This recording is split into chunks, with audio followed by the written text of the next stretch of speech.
नमस्कार जय जगन्नाथ। चलतु आज प्रस्तुत करवा कैप्सिकम आलू मटर तरकारी। ये गोटे कड़े नहीं जाइए।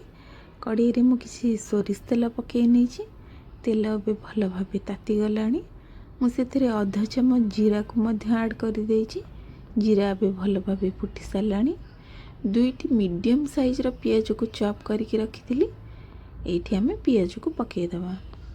पियाज को भल भाव भाजी हाँपाई छाड़ीद।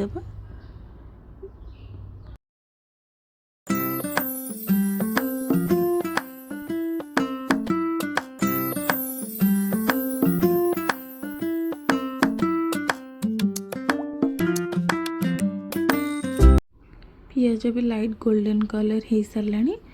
ये मु half teaspoon Kashmiri red chilli, half teaspoon हलदी गुंड को मु ऐड कर जहाँफल बहुत भल कलर आसब। एबे आपको मिक्स कर नबा।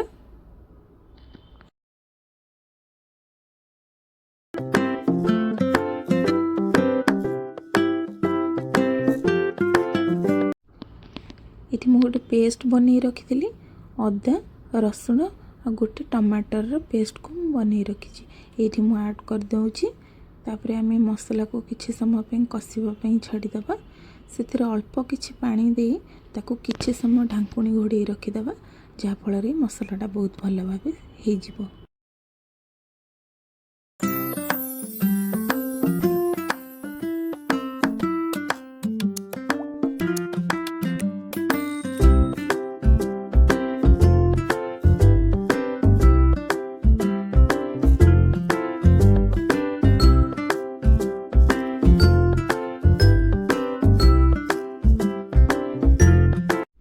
एबे मु किछि धनिया गुंड, जीरा गुंड आ मीट मसला निहाती नेबे। बहुत ही भल टेस्ट लगी थाए। आपको आम भल भाव मिक्स कर नबा।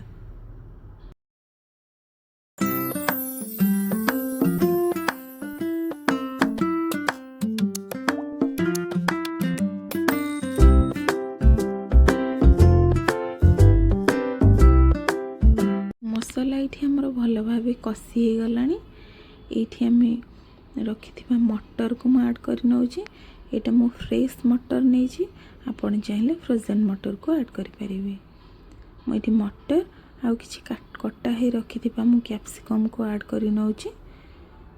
ये आम कैप्सिकम मटर को पकई भल भाव मिक्स कर नबा।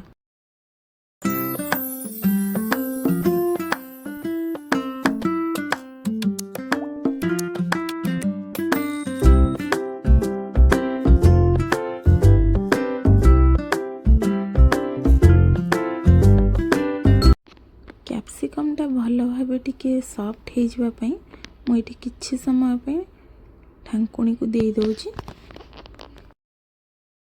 मुझे सीझा आलू को काटिकी रखी। आम ए पकई भल भाव मिक्स कर नबा।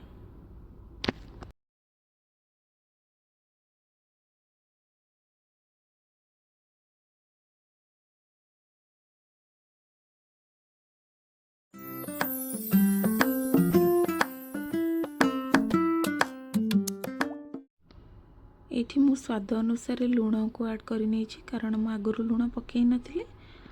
ये लुण को मु ऐड कर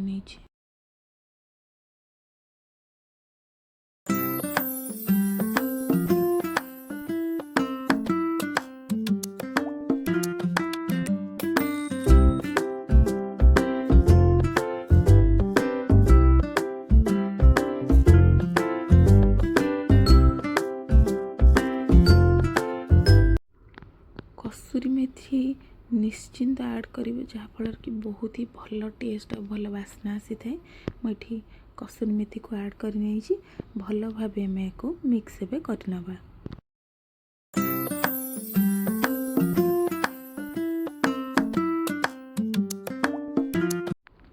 आलू मटर कैप्सिकम आमर ए बहुत भल भाव तो कषि हो सारा।